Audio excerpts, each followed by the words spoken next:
contra ea titurius serofacturos clamitabat, cum maiores manus hostium adjunctis Germanis conveniscent, aut, cum aliquid clamitatis in proximis Hibernis esset acceptum. Okay, ea, of course, is all the other arguments that we heard in the previous section.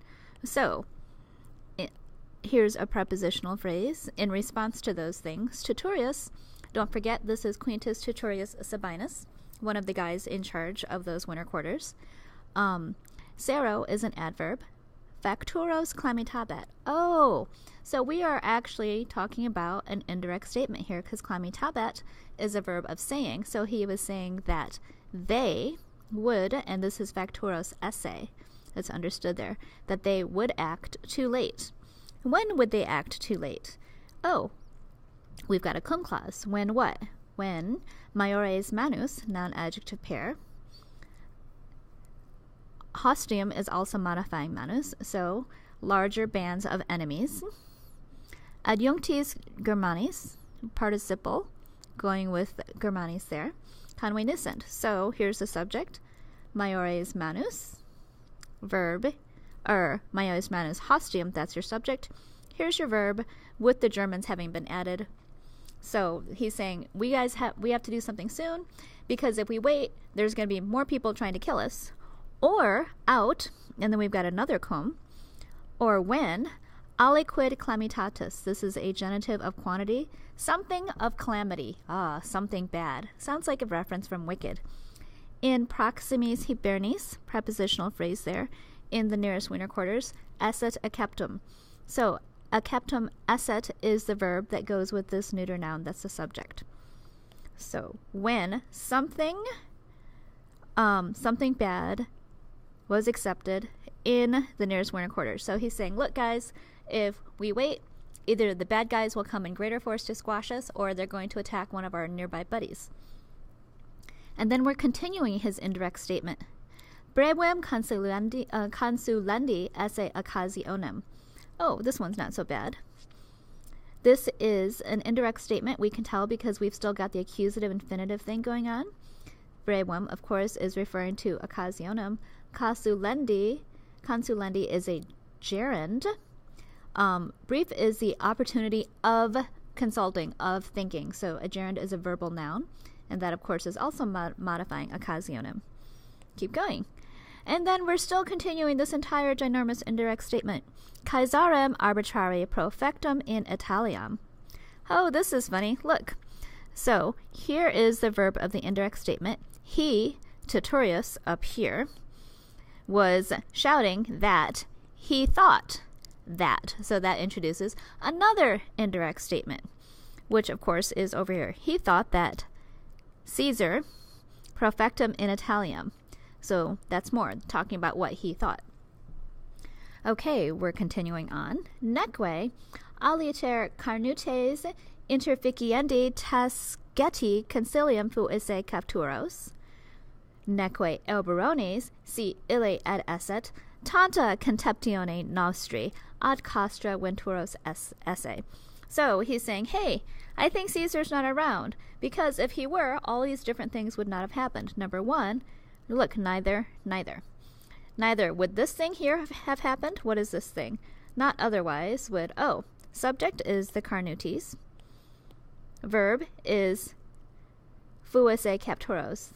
The carnutes would not have gotten, notice the you are, the future active part on that infinitive, would not have gotten concilium, a plan. What kind of a plan? A plan of tasgetus having been killed. So what we have here is a gerundive flip-flop. He wants to say the carnutes would not have gotten a plan of killing Tasgetus, and this would have been a gerund with Tasgetus as a direct object, but the Romans didn't like to have a gerund with a direct object, so they changed it into a gerundive of Tasgetus that must be killed. So that was a gerundive flip-flop. Basically, he's saying they wouldn't have thought about killing this poor dead guy if Caesar had been around. Oh, look, there it is. And neither would the Elberones if ille ad esset, ille being Caesar.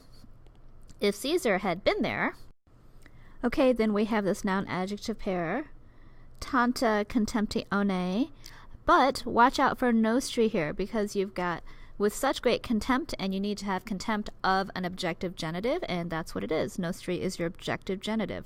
That is the object of your contempt.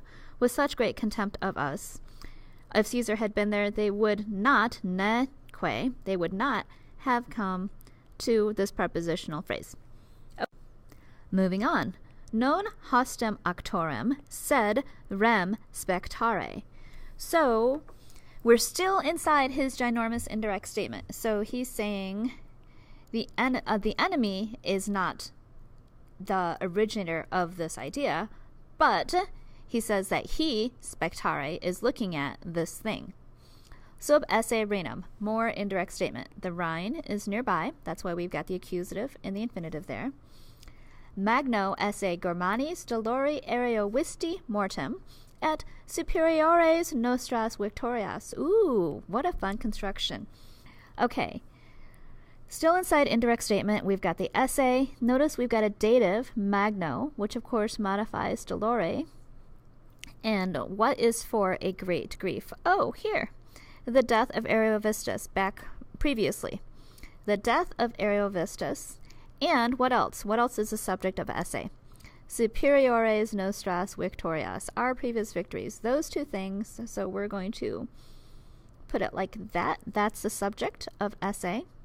That stuff is, literally the translation is, for a great grief to the Germans. I guess that would be like a dative of disadvantage. In English, we would just say, it really bothered the Germans a lot. That stuff bothered the Germans a lot. But Caesar can say, it's for a great grief to the Germans. And then continuing on, ardere Galliam.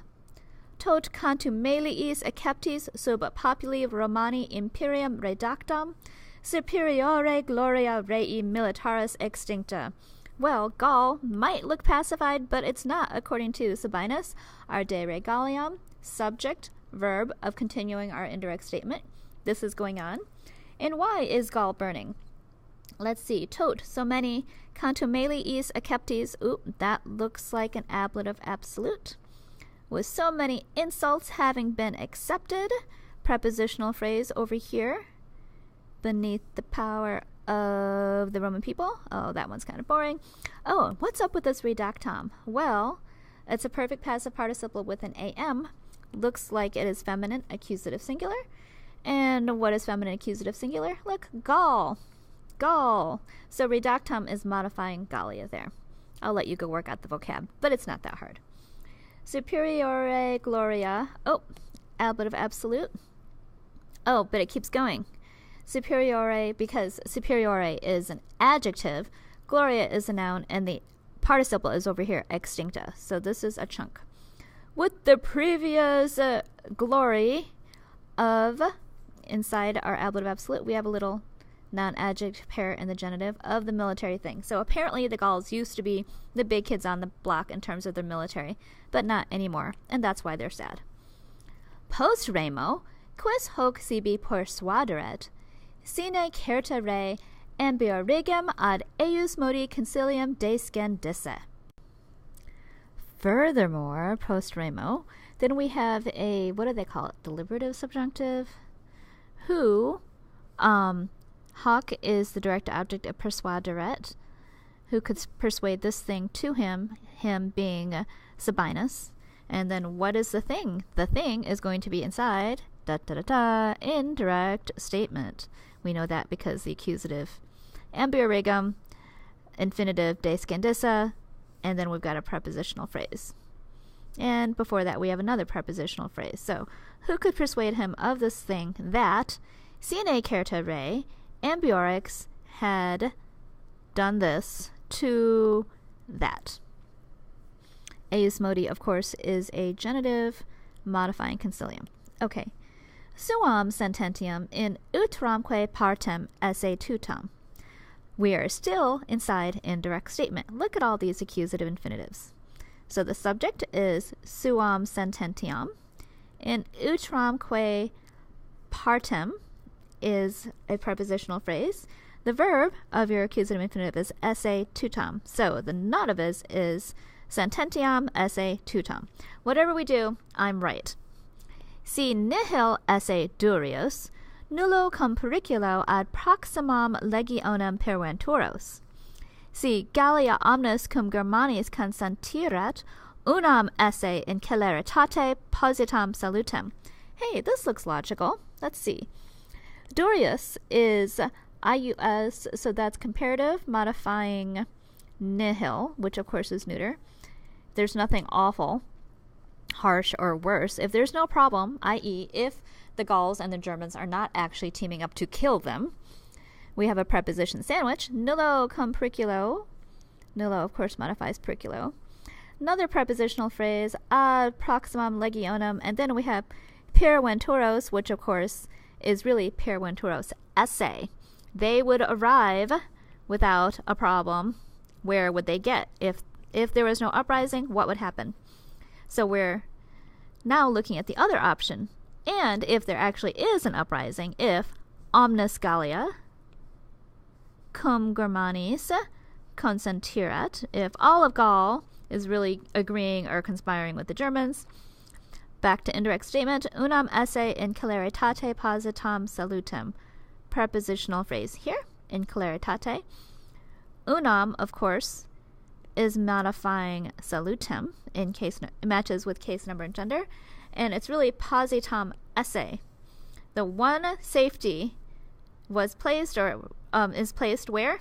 In swiftness. If everybody's coming to get us, the only thing we can do to stay alive is be fast.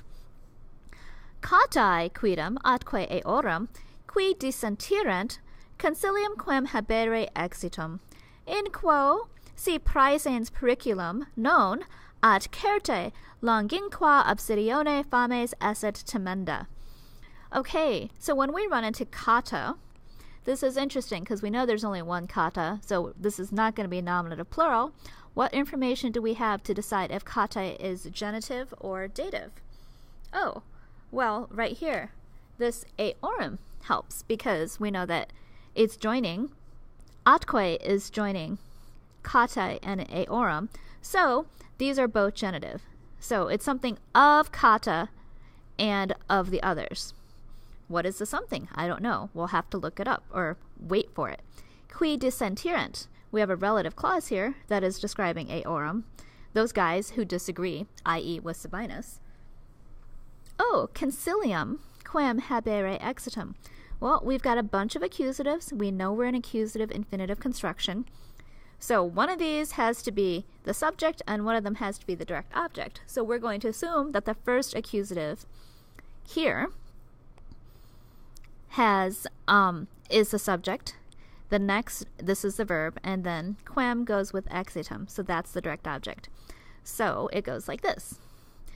The plan of kata, indeed, and of those other guys who disagree with him, the plan has what exit. So what is the end result of the plan of those people who don't agree with Titurius? That's his question. The plan, and then we have a prepositional phrase, relative clause, in which, so in quo is talking about exitium, in which if praesens periculum non, assume that there's some sort of asset if there's no present danger in their plan. But certainly, there's another problem, a future problem, which is right here. What should be feared? Notice the nd for temenda and ablative phrase there, by a long siege. So he's saying, look, if they're not going to kill us now, if they surround us, then we might starve to death because we might run out of food. So that's it for this chapter.